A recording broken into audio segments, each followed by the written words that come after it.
आज के इस वीडियो में आपका स्वागत है बच्चों। आज हम आरोह में संकलित काले मेघा पानी दे जो कक्षा 12वीं की पुस्तक है उसको हम आज पढ़ेंगे। तो काले मेघा पानी दे ये एक पंक्ति है किसी लोकगीत की जो कि ग्रामीण क्षेत्रों में बोला जाता है, सुनाया जाता है।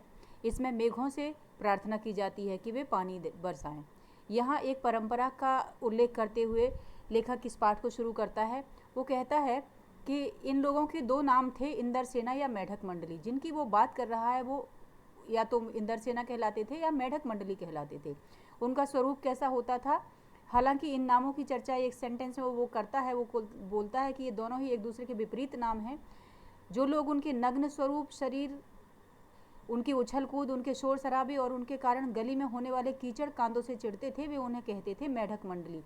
अर्थात एक मंडली है जिसमें 10-12 साल से लेकर के 16-18 साल तक के बच्चे हैं जो सांवले रंग के होते हैं। उनका नंगा बदन होता है, शरीर पर केवल एक जांघिया होता है या कि कभी लंगोटी होती है। इनका एक समूह होता है जो गंगा मैया की जय के नारे लगाता हुआ गांव में या कि अपने इलाके में घूमता है। और जब वो जयकारा सुनते हैं लोग तो अपने अपने छज्जों पर, अपने घर के बाहर आकर खड़े हो जाते हैं और उनको देखते हैं। ये उछलती कूदती टोली जो है आती है और ये आवाज़ लगाती है, काले मेघा पानी दे, गगरी फूटी बैल पे आसा, पानी दे गुड़ धानी दे, काले मेघा पानी दे। यही लोकगीत है ये, जिसका ऊपर का शीर्षक है काले मेघा पानी दे, जिसको इसने लेखक ने चुना है। यहाँ पर क्या करती है ये मंडली? सबसे पहले ये उछलते कूदते एक दूसरे को धकेआते गांव की गलियों में आगे बढ़ते हैं। और जब ये आगे आते हैं तो पानी दे मैया, इंदर सेना आई है, ऐसी आवाज़ लगाते हैं। तो घरों में जो लोगों ने सहेज कर पानी रखा हुआ होता है, थोड़ा सा बाल्टियों में या घड़ों में या अपने घर की आवश्यकता के लिए जो पानी रखा हुआ होता है, वो पानी ला करके इनके ऊपर उड़ेल देते हैं वो लोग। और फिर ये भीगे बदन में मिट्टी में लोट लगाते हुए आगे बढ़ जाते हैं। इस प्रकार से अगले घर की ओर जाते हैं। पूरे गली मोहल्ले, गांव शहर में हर जगह जब चारों तरफ गर्मी पड़ी होती है, भयंकर गर्मी पड़ रही होती है और पानी की बहुत कमी होती है, ऐसे समय में लोग पानी की मांग करने वाले इस मेढक मंडली या इंदर सेना को पानी दे देते हैं। चलिए इसके बाद में आगे गर्मी की भीषणता, भयंकरता की चर्चा करता है लेखक। वो कहता है कि गली मोहल्ले, गांव शहर, हर जगह पानी की भयंकर कमी दिखाई दे रही होती है। क्षितिज पर कहीं बादल की रेखा नहीं दिखती, कुएं सूखने लगते हैं, नलों में पानी बहुत कम आता है, या तो आता है या तो नहीं आता, या आता है तो बहुत ज़्यादा गर्म पानी आया करता है। ऐसी स्थिति में लोगों को पानी की जब सबसे ज़्यादा ज़रूरत होती है तब पानी के लिए ये एक उपाय के रूप में करते हैं, इंद्र सेना को पानी देते हैं। ऐसे समय में बारिश का दूर दूर तक कहीं नामो निशान नहीं होता है। पूजा पाठ, तरह तरह के विधान किए जा रहे होते हैं कि वर्षा हो जाए, इंद्र प्रसन्न हो जाए। ऐसे में एक बालकों की टोली जो इंद्र सेना का रूप धारण करती है और फिर वो निकलती है।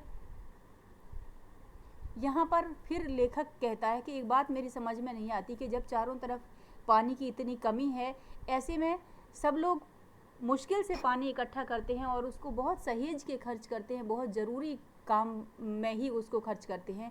ऐसे में लोग इनके ऊपर पानी क्यों, इस बालकों की इस मंडली के ऊपर पानी डाल करके क्या ये पानी की निर्मम बर्बादी नहीं करते हैं? इस प्रकार से ये निर्मम बर्बादी है पानी की और ये सब पाखंड है, अंधविश्वास है।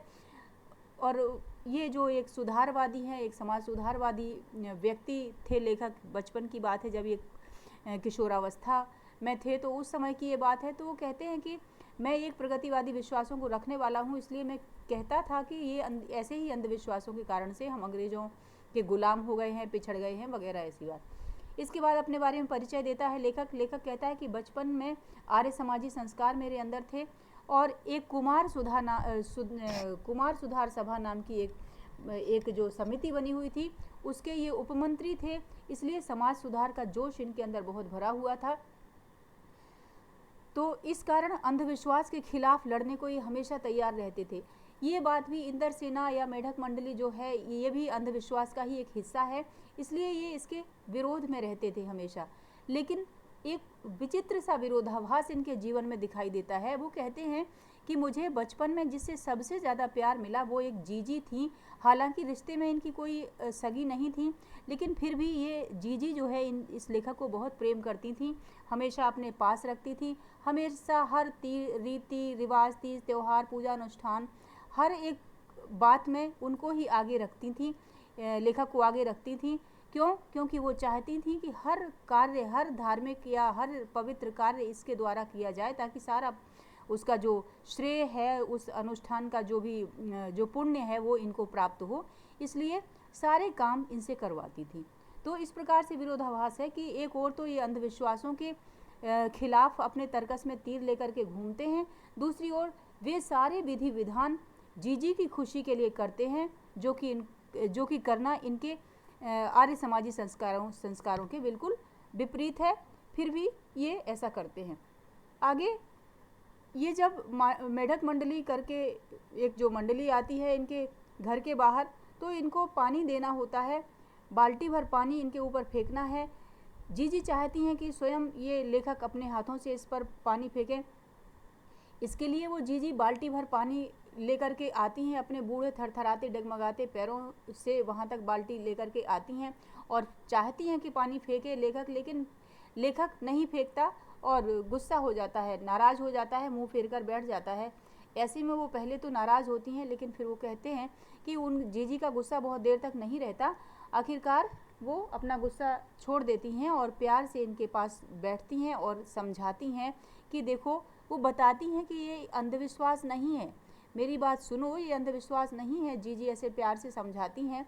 वो कहती हैं कि हम इन्हें पानी देंगे तो इंद्र भगवान हमें पानी देंगे, यदि हम इन्हें पानी नहीं देंगे तो इंद्र भगवान हमें पानी कैसे देंगे।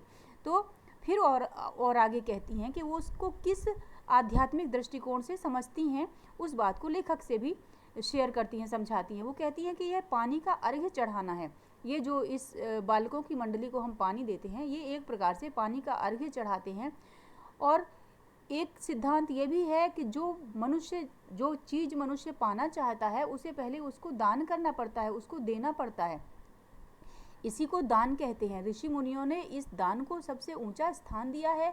तो ये हमारे अध्यात्म में दान का बड़ा महत्व है। बिना त्याग किए हमको कुछ नहीं मिल सकता। हमें पहले जिस वस्तु को चाहिए है उसका त्याग करना पड़ेगा, उसका दान करना पड़ेगा। वो एक उदाहरण से लेखक को समझाती हैं। वो कहती हैं कि अगर तेरे पास लाखों करोड़ों रुपए हैं और उसमें से तू 2-4 रुपए किसी को दे देता है, तो क्या फ़र्क हुआ? क्या ये त्याग हुआ? ये तो त्याग नहीं हुआ। त्याग तो वह होता है जो जिस चीज़ की तुमको भी ज़रूरत है, अगर उस चीज़ को तुम दूसरों की ज़रूरत को आगे रख करके, अपनी ज़रूरत को पीछे रख करके उस चीज़ को दे दो, तो उसे त्याग कहेंगे। और ऐसा करने पर ही वह दान कहलाता है और ऐसे ही दान का फल मिलता है। ऐसे वो उदाहरण देती हैं। वो एक और उदाहरण देती हैं। वो कहती हैं कि अगर किसी किसान को 30-40 सेर गेहूँ उगाना, 30-40 मन, एक मन में 40 किलो होते हैं, तो 30-40 मन अगर गेहूँ उगाना है, तो पहले किसान को एकदम से वो 30-40 मन गेहूँ एकदम से नहीं मिलता। पहले उसको अपने पास से 5-6 किलो अच्छा गेहूँ ज़मीन में क्यारियाँ बनाकर फेंकना होता है और फिर उसी को हम बुवाई कहते हैं। फिर जब वो 5-6 सेर गेहूँ बोता है, तब फिर उसको 30-40 मन गेहूँ मिलता है।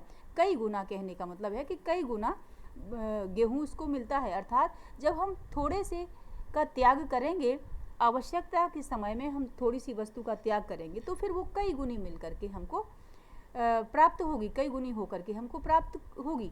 इसी प्रकार से सूखे के समय में जो पानी हम इनके ऊपर फेंकते हैं, वो पानी जो है पानी की बुवाई है। इस प्रकार से अगर हम पानी इन लोगों के ऊपर डालेंगे तो ये बीज रूप पानी है और बाद में चल कर के यह पानी की फसल बादलों के रूप में गांव, शहर, कस्बे सब तरफ आ जाएगी। ऐसा सब कुछ समझाती हैं जीजी इनको।